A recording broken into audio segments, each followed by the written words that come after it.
Many dimensions intersect with our own, several of which are 2D planes. When two or more planes intersect, they form corners. Entities in the intersecting planes cannot perceive each other. They exist separately, in their own worlds. However, the corner folk can pass these boundaries and enter other planes. The corner folk are a trans-dimensional species. They are the only ones who can traverse the corners shaped by planes.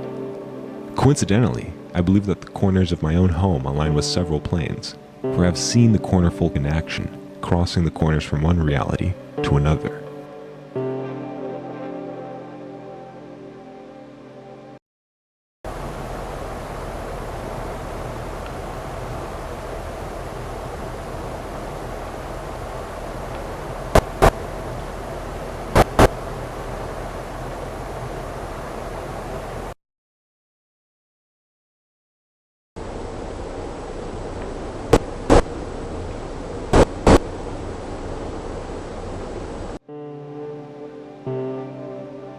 This leap requires massive amounts of energy that, when released, produces bright blue flashes. I have yet to discover the source of this energy, and the reason behind the cornerfolk crossings remains unknown.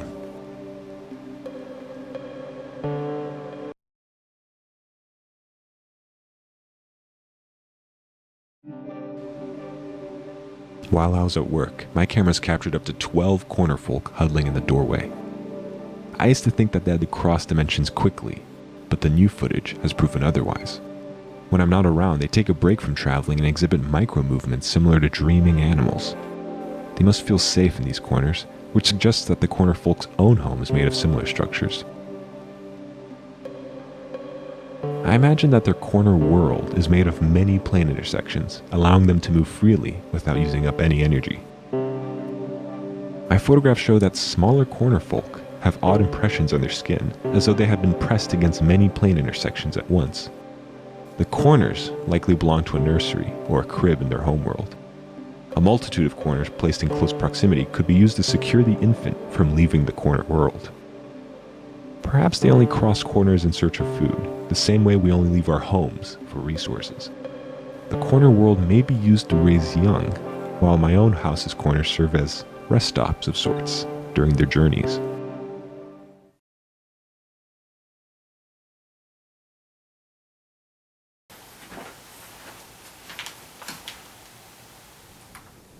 I've begun to dream of the corner world.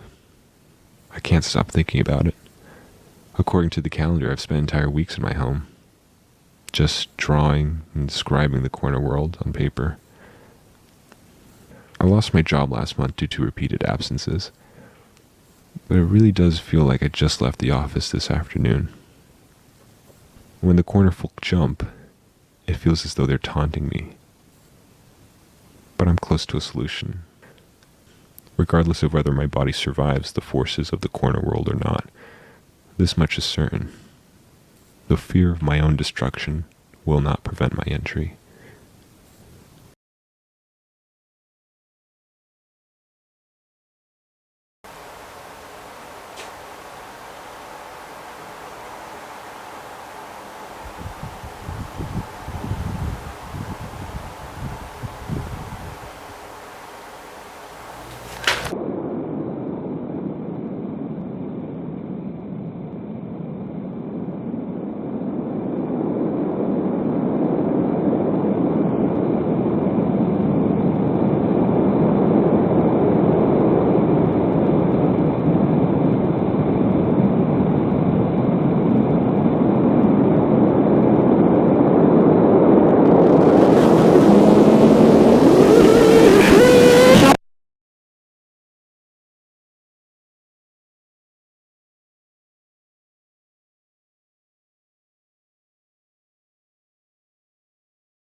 construction était le piédestal. Bien que le statut soit destiné à être un cadeau, l'ambassadeur des États-Unis nous a exhortés à suivre les démons du président Trump. Nous avons accepté l'échauffement. Nous avons reçu des exigences de taille variable pour le piédestal. Après 4 ans de demander des modifications de la taille du piédestal ont cessé. Les gens se demandent pourquoi le piédestal est tellement plus grand que le rang. Tout ce que je le dis, c'est demander aux Américains.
Ellie Island era orribile.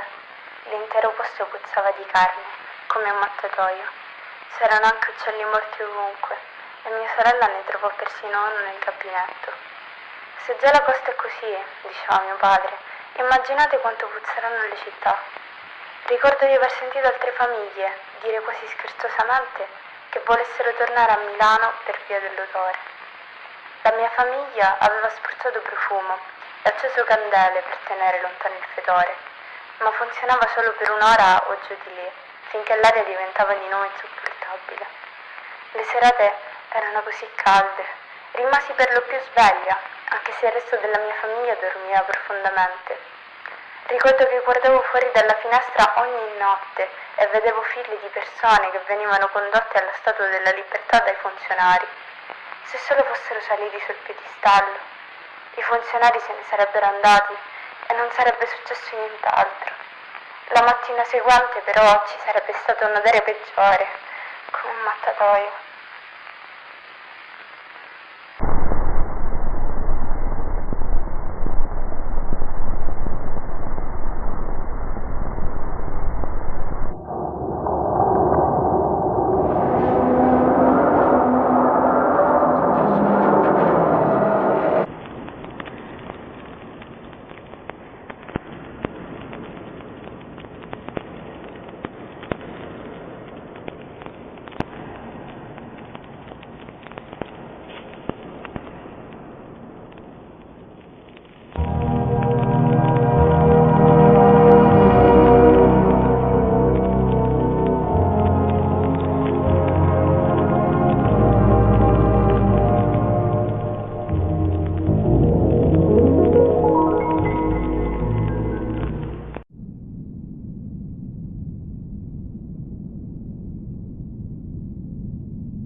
During a program of ABC Evening News, anchor Peter Jennings told viewers to look forward to next week for a special broadcast of national significance. Jennings would continue to remind viewers of the special broadcast over the next 7 nights, even referring to it at one point as the most unprecedented announcement in recent history. A week after its first mention, Jennings reminded viewers of the special broadcast one last time, asking them to pay attention later that night for an exclusive look at the greatest gift to the American people. Due to the anticipation built over the week, over 60 million Americans tuned into ABC, waiting for the evening news to end and for the special broadcast to begin. There were countless theories as to what would occur, from the announcement of alien life to the declaration of an all-out nuclear war. Speculation was brewing intensely.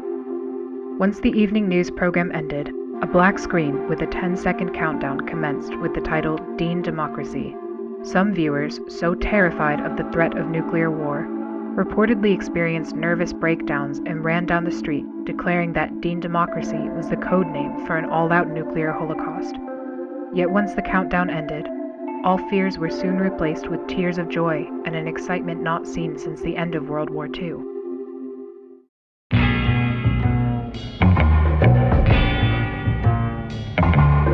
What are we waiting for? Let's bring them back home. In the seconds following James Dean's presidential announcement, hundreds of thousands of neighborhoods erupted into celebration. Although other candidates had promised to end the Vietnam War, none had so accurately expressed the same anger that they had felt, which Dean had perfectly conveyed in a 15-second broadcast.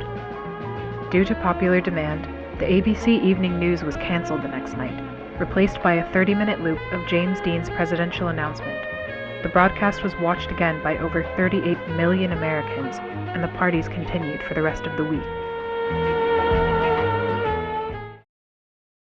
Due to repeated assassination attempts on Robert Kennedy, the Democratic Party presidential debates were canceled for the 1968 election season. However, this proved to be no issue for Dean, as polls indicated that he was in the lead for the entirety of 1967 and 1968, despite having had fewer public appearances and rallies than any other candidate. The strength of his campaign relied on the powerful advertisements he directed that would air every Friday evening on ABC.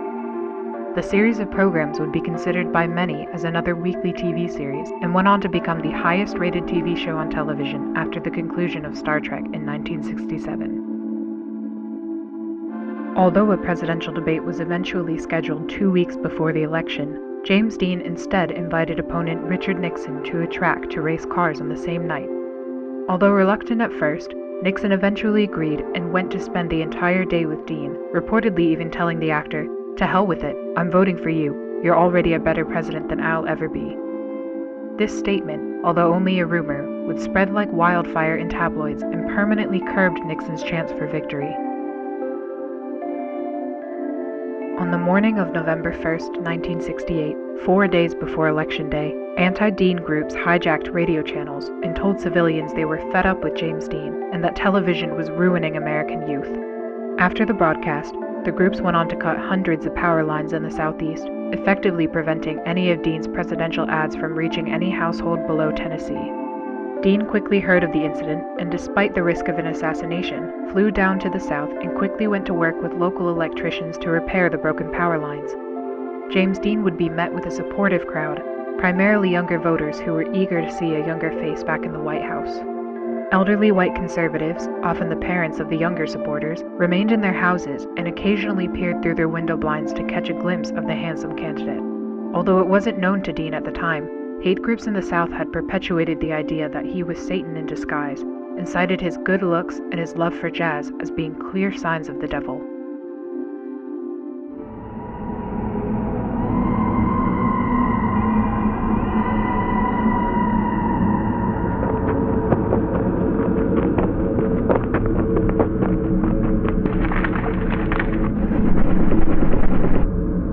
James Dean is no man.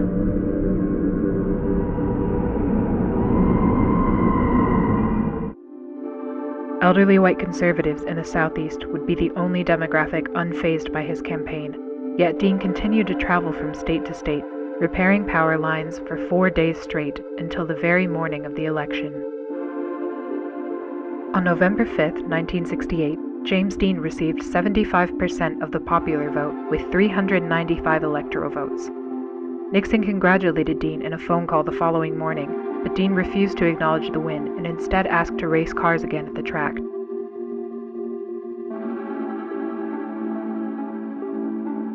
On January 20, 1969, James Dean held his inaugural address at the official Capitol Raceway. Although presidents in the past had speeches that were typically around 20 minutes, Dean spoke for less than a minute. I have a speech, and it has the flotsam that you people expect to hear. But that's not fair. No, that's not fair at all. I'm here for all of you. It's only fair that you speak for yourselves. My words shouldn't be louder than yours. So I brought many other guests to speak. They're just people like you and I. In the same time that many other presidents have spoken by themselves, America will speak. Thank you.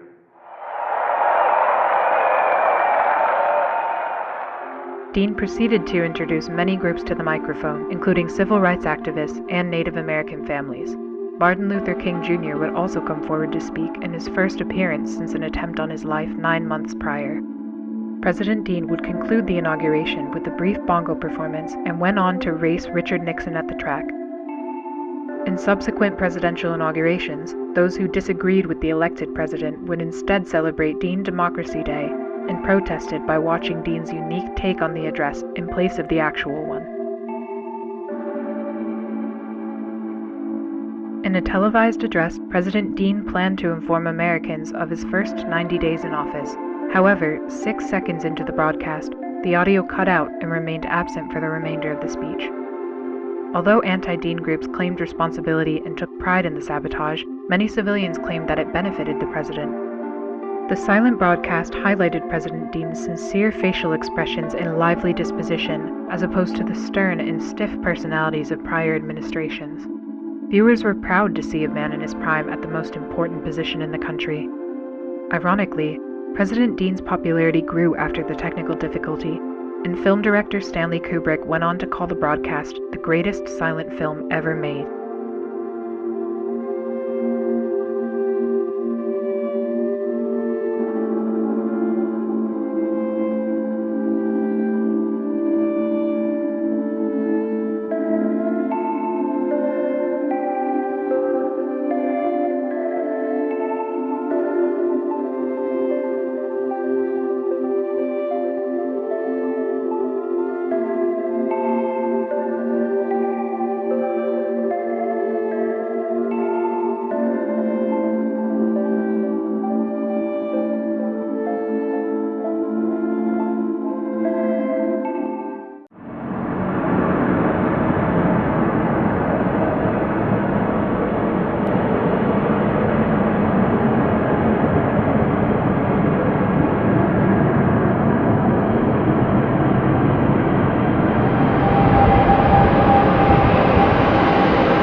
was a Lincoln Looker for 2 weeks. It was terrifying. One moment you're at home answering the door, and the next you're stuck in some kind of suit. The smell was awful in there, and the metal seat was so cold. The only thing you can do is look through 2 little holes. It was some kind of mask, and whenever the sun shined near, I could see the inside of it. It was a familiar face. Every few nights, straws would be put through the holes, and someone would feed me some weird soup.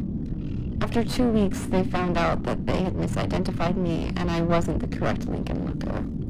Reagan apologized to me personally, and I was released with some monetary compensation. They don't care if I talk about it or not. No one would take me seriously. Lincoln looking is just too absurd.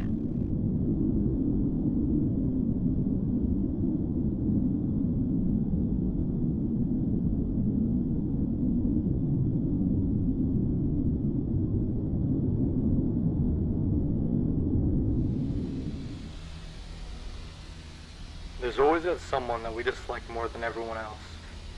Not usually famous or important, but they've done something that's affected us personally. Often you're the only person who remembers this act. It may not have been that bad, but memory hurts. Everyone experiences this, and the president is no exception. Except he can do something about it. Every president can choose one person to be a Lincoln Looker. After their alibi is fabricated, the person is abducted from their home, and they stay a Lincoln Looker for as long as the president sits in office. Nobody can question his decision, and there's no trial. You might be surprised, but it's nothing new. It's been a tradition. Lincoln Lookers have been around for a very long time.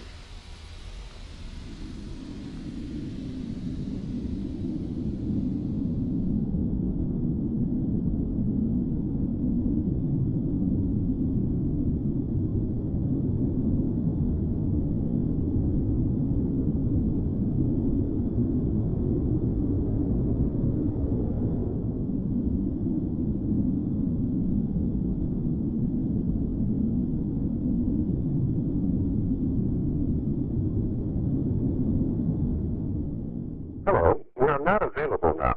Please leave your name and phone number after the beep. We will return your call.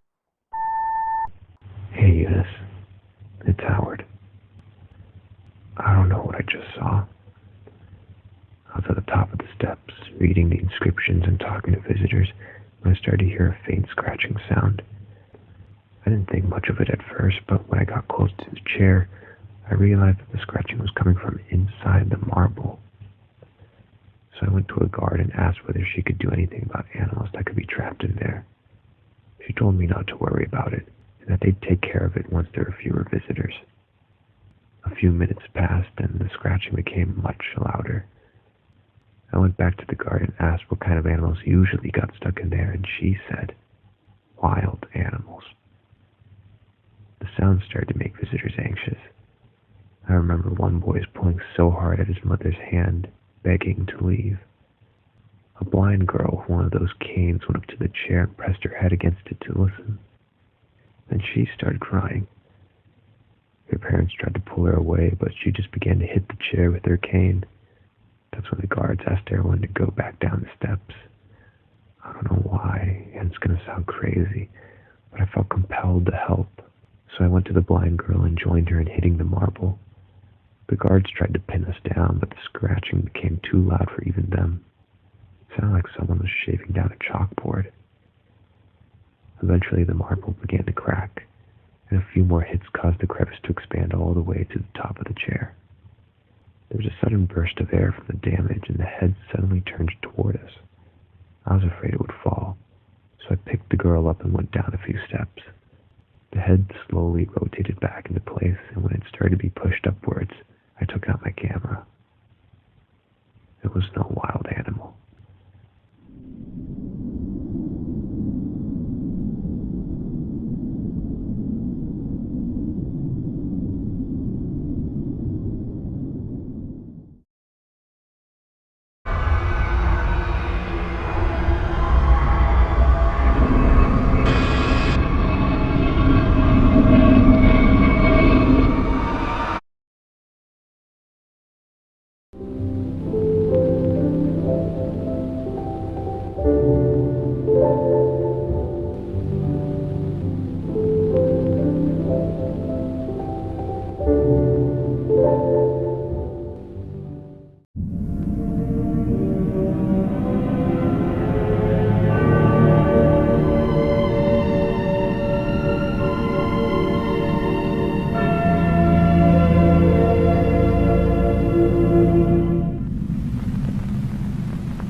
winter of the center's construction, the workers set up a Christmas tree just outside the entrance. It was an uncanny sight to see a green fir stand in the middle of what appeared to be a no-man's land. But this tree, humbly ordained with strings of cranberries, buttons, and tin cans, greatly affected me. It demonstrated that even in the darkest of times, the American people will light the beacons of hope. I thought it could be the start of a great and inspiring tradition, so I traveled north to Babylon in search of a Christmas tree for the following year.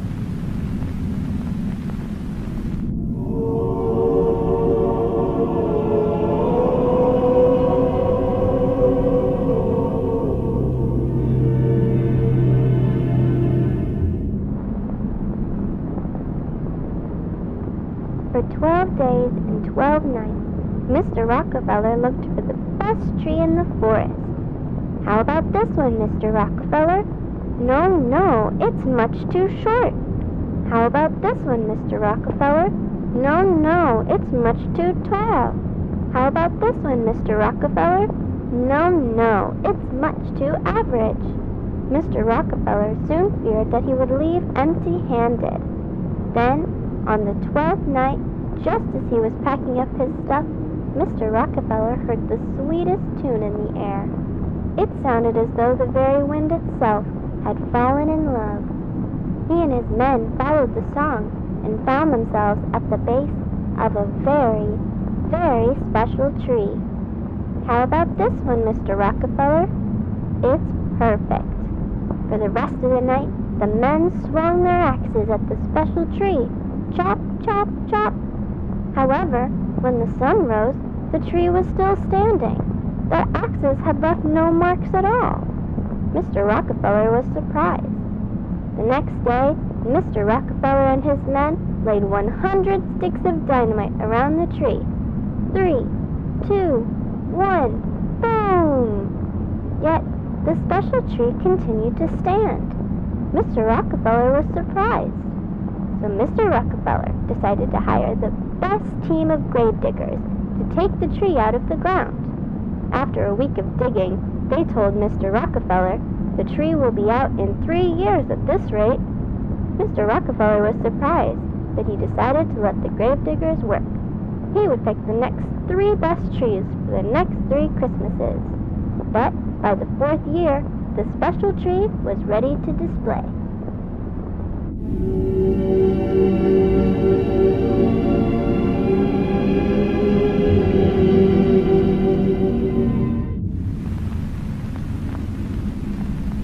For the last 2 years, I have seldom mentioned the tragedy that occurred at the center.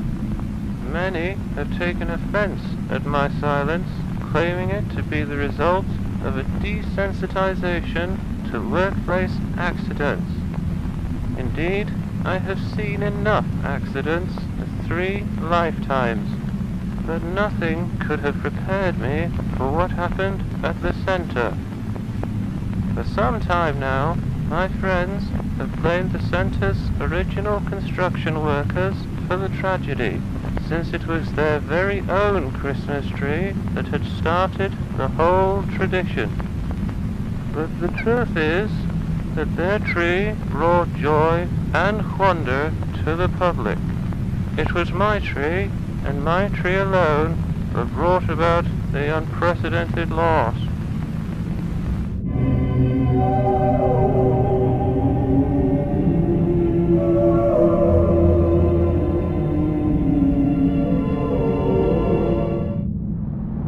On a cold December morning in Midtown Manhattan, Rockefeller's men slowly raised the special tree. Heave ho! Heave ho! Heave ho! By the afternoon, the special tree stood tall and still. It was unlike any other tree, having no color, branches, or leaves. The mayor of New York, Mr. Guardia, thought that the tree was too bare and asked for branches to be added so that ornaments could be hung. Mr. Rockefeller didn't agree. He thought the tree was perfect, just the way it was. But since Mayor Guardia had been one of his best friends, Mr. Rockefeller told his men to glue some branches on. I, Virginia, watched as the men placed branches on the special tree. I had saved my money for over 9 months to purchase a little star ornament because I wanted to be the very first person to decorate the Rockefeller Christmas tree. It laid in my pocket while I watched because I planned to hang my ornament as soon as the tree was standing. After the final branch had been added and all the men left, I quickly ran up to the tree. But to my astonishment, the lowest branch of the tree was over twice my height. I jumped as high as I could, but still, the lowest branch was out of my reach. I was very disappointed. I wanted to be the very first person to decorate the tree, but now I had no chance. Unless I called my friends. At once, I began counting my friends on my fingers. There was Helen, Charles, Elizabeth, Alice, Joseph, Elsie, Orville, Edith, Olive, and Philip. 10 friends that I could ask for help. Then I realized that 10 friends standing on each other's shoulders could put me at the very top of the Christmas tree. My star could be the first and the tallest. Without a second to spare, I ran from door to door asking for help. Knock, knock, knock. Helen, are you there? Knock, knock, knock. Charles, are you there? Knock, knock, knock. Elizabeth, are you there? Eventually, I gathered all 10 of my friends at the bottom of the Rockefeller Christmas tree. I told them my plan, to have them all stand on each other and form a ladder for me to climb to the top.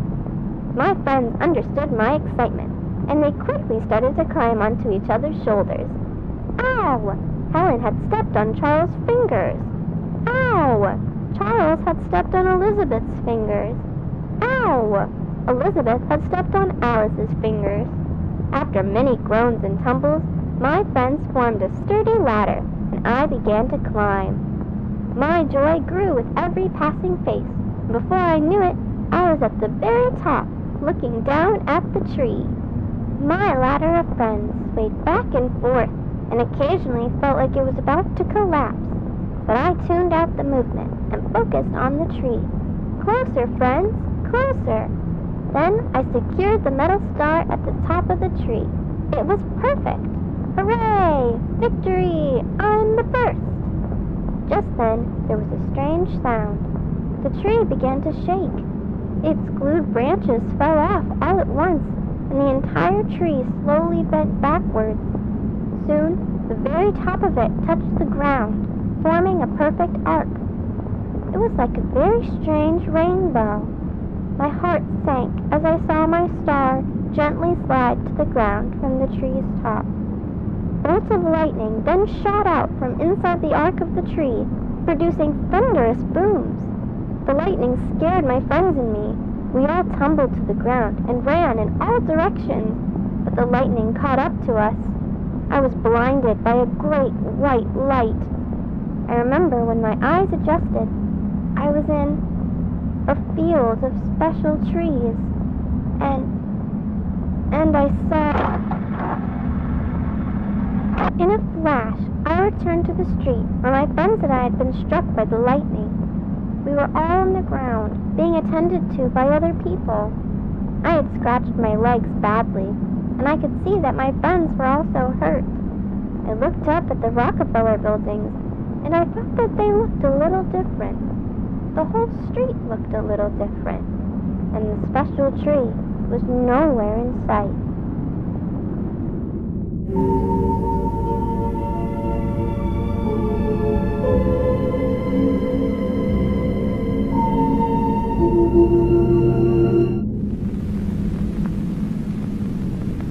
It is only natural for the reader at this point to wonder why the incident has been referred to as a tragedy.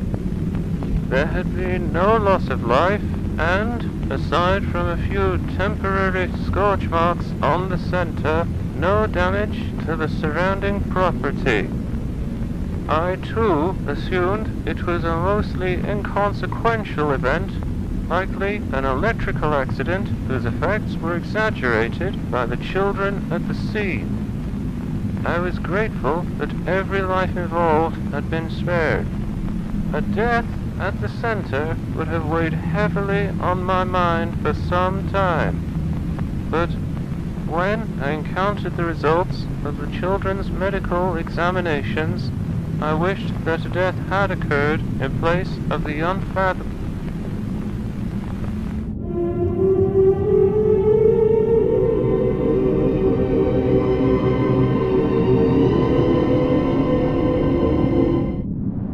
My mom and Pa visited me at the hospital, but they looked completely different.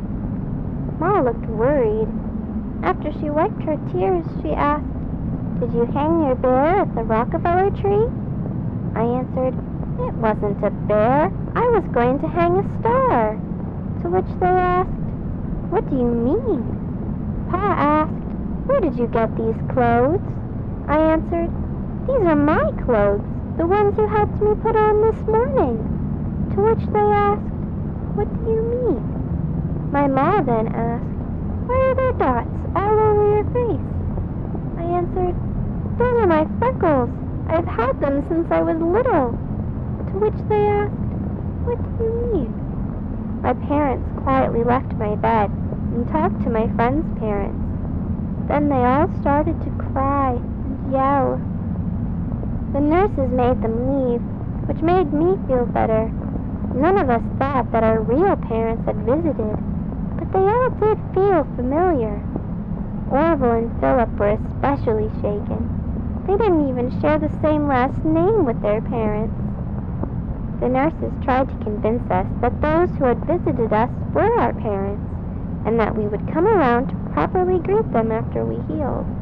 But it was hard to believe. Whenever I looked out the window, I saw that Manhattan looked different from memory. Mr. Rockefeller himself was kind enough to visit us in the hospital. He asked us whether we were okay, and then after some time, he and the nurses began to ask us some very easy questions about American history. With every reply, they would chuckle and shake their heads, until I told Mr. Rockefeller who I thought he was. He chuckled at first, and then became silent, as if the simple fact had deeply affected him. He had asked all my friends a few more questions about himself, and with each answer, he seemed a little more scared. Mr. Rockefeller quietly stood with the nurses for a while, before he wished us a Merry Christmas and left. That evening, the nurses took x-rays of us to make sure we hadn't broken our ribs. Usually, those taking the x-rays are more than happy to show their patients what the pictures looked like. But when I asked to see them, the nurses ignored me. I didn't fall asleep that night. I kept my ear close to the wall to hear what the nurses were saying next door. I heard one sentence over and over. "Everything's backward." I wonder what they meant by that. I never told my friends, because I didn't want to scare them. But I spent the rest of the night with my hand to my chest, wondering if my heart was ever on the right side.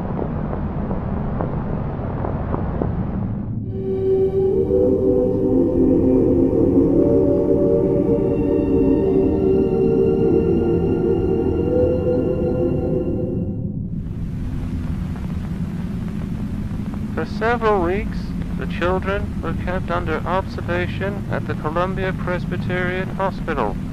I visited them as soon as I had the chance to. All the families of these children were deeply unsettled, for they had all independently come to the conclusion their child had been replaced by a doppelganger. They claimed that these new sons and daughters possessed substantial differences from their real children. The majority of differences involved altered physical attributes and the inability to recognize familiar locations and characters, such as their parents and their homes.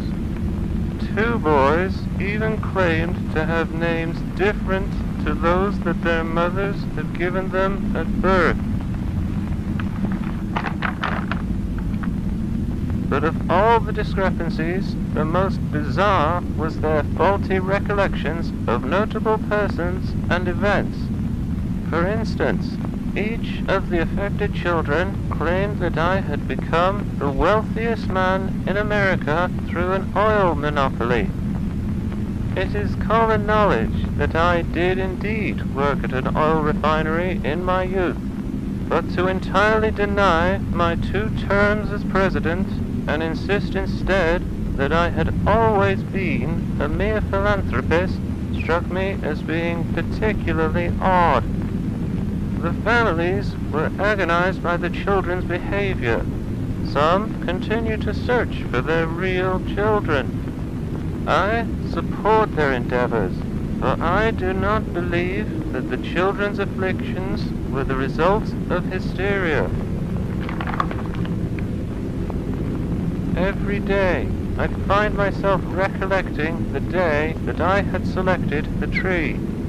I have since realized the difficulties involved in the removal of it should have repeatedly discouraged me. And had I been discouraged, the families of those children would not be experiencing the anguish that they currently have. Perhaps I never had the opportunity to select another tree. Perhaps I was meant to select that tree regardless of my persistent character. Perhaps we are all trolleys, forced to follow the path of the track to each of our destinations. I take solace in that thought. Or perhaps the tree chose me.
forest fell swiftly as the lumberjack swung, except for the special tree, which could not be stung. She missed her friends and the hymns they sung, so she started a tune that broke the man's lung.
An accidental discovery made by two fishermen has sent shockwaves across the nation. Around 4 p.m. on Christmas Eve, Ralph Grassaman and Michael Tillman were reeling in the last batch of catfish when something on the ice caught their eye. It looked like a bicorn, one of those hats from way back when, said Grassaman, the other of the two who had also organized the trip. Grassaman walked down the ice to retrieve the hat. When he pulled back the hat from the ice, he tumbled back in shock at the sight of a human scalp, partially exposed in the ice. Tillman walked over and after a brief discussion with Grassaman, agreed to remove the rest of the body from the ice. The effort took several hours, but by 10 p.m. the fishermen were able to pull the entire body from the ice with no further damage. Although both men had presumed that the individual was already dead for some time, Tim exclaimed in shock when he reportedly saw the individual's eyelid twitch.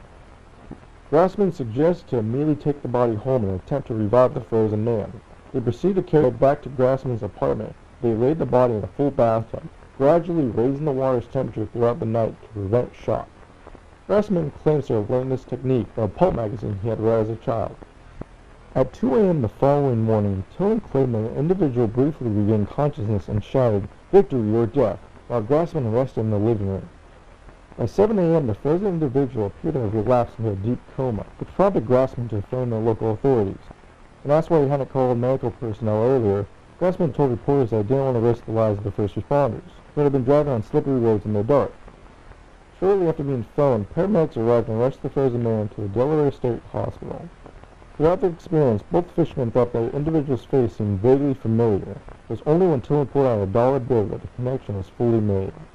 When we first dug him out, we moved his clothes so that we could carry him more easily. The clothes weighed a ton because they were completely frozen over. By then, if we saw the clothes without ice, then we could have no doubts that we dug out George Washington. Although Delaware State Hospital has declined to comment on the identity and the condition of the man, Grassaman brought the bicorn hat from the previous day to the Delaware History Museum, where historians confirm it to be an authentic piece from the 18th century. The validation raised more questions than answers, as further research revealed that no Washington reenactors or artifacts have been reported missing. Grassaman believes that the man he dug out from the ice is the true George Washington, and that the former president had become gravely ill while crossing the Delaware River. Grassaman claims that the imminent death of Washington could have been devastating to the war effort, so his condition was likely kept secret by having a double acting as the president until 1797. When asked for an explanation to why the body had been found so far from the site of the battle, Grassaman replied, "He either drifted away or his men purposely planted it far away so that no one could find it." During Saturday's morning press conference, President Dean shared his thoughts on the discovery in 2 words: "I'm surprised."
Aprile.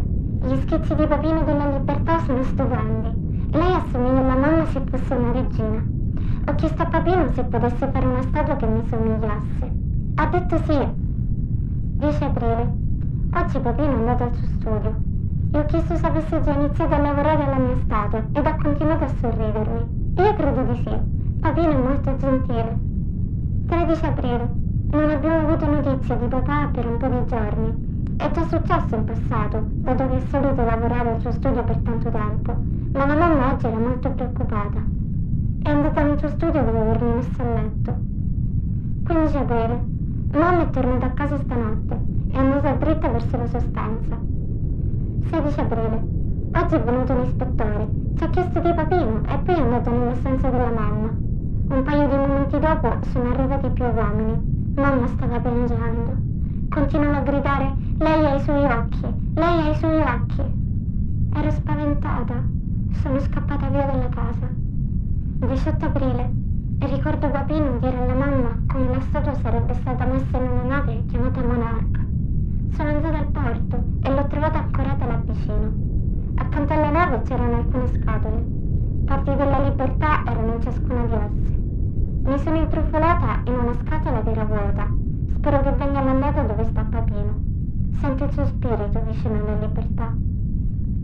21 aprile. Sono molto affamata. Le scatole sono legate con una corda, quindi non posso uscire da sola. C'è un forte rumore nella stanza, come dell'argilla trascinata per il pavimento.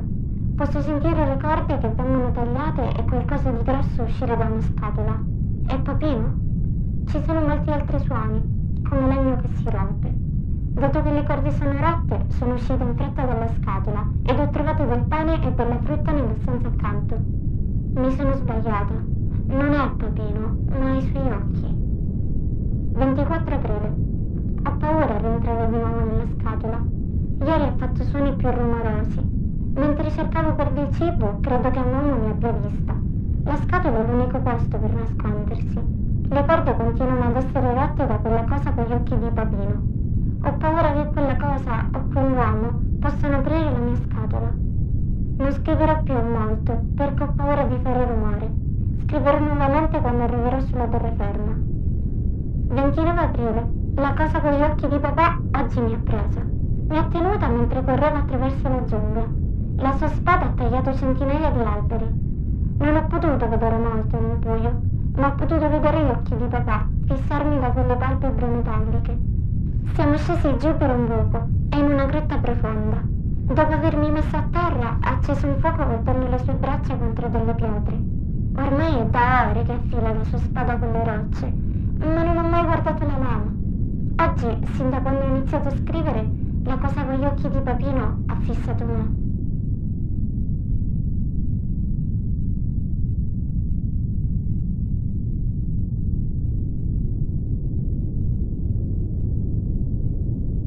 «19 aprile.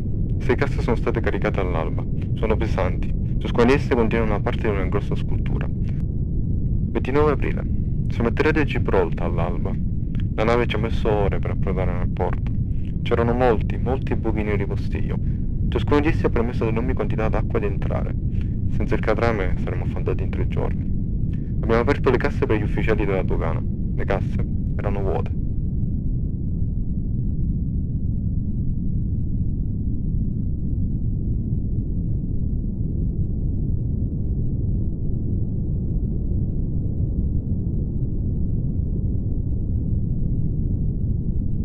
On the morning of April 29th, we received numerous reports regarding a tremendous force that rushed up the rock, which tore down hundreds of trees and created several landslides throughout the previous night.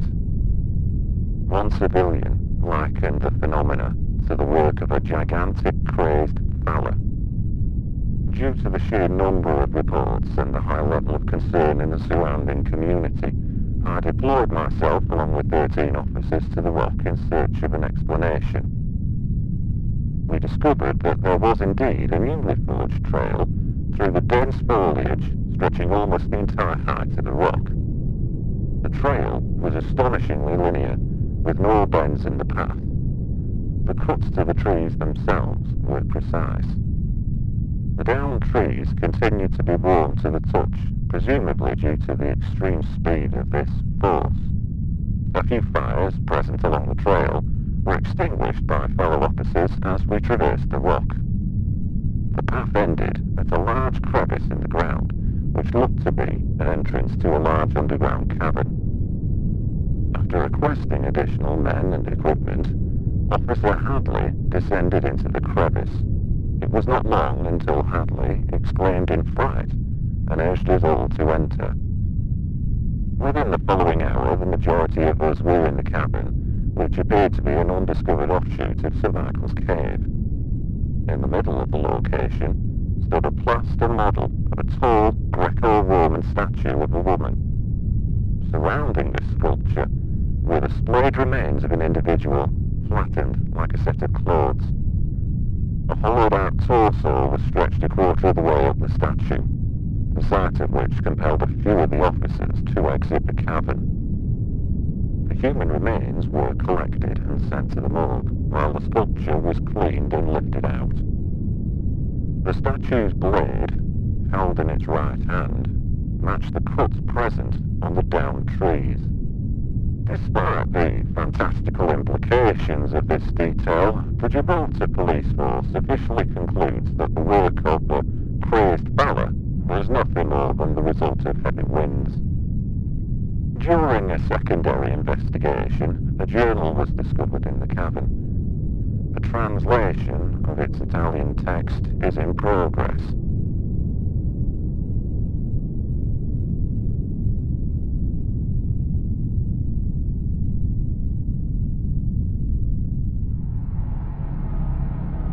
Arrives the tight-knit wooden ship. The plaster body is absent. Instead, a tall, wounded woman, sleeping in its vessel, donning a helmet wrapped in a robe, clutching a sword and a damaged shield. Overheard a conversation with the captain, a violent conflict with freedom at the port in Gibraltar. They tell me inside her is the plaster, and I walk away, silently believing freedom craved liberation so terribly she tried to take it for herself. But off the ship, she was dragged away. Freedom locked up. Freedom in chains. They tell me I have to take it out of her. So hook, rope, peel, and pull. When it was done, freedom stood motionless. Freedom stood still. I see the final bronze woman, and I feel as if, maybe even hope, she is only dormant now and will awaken again.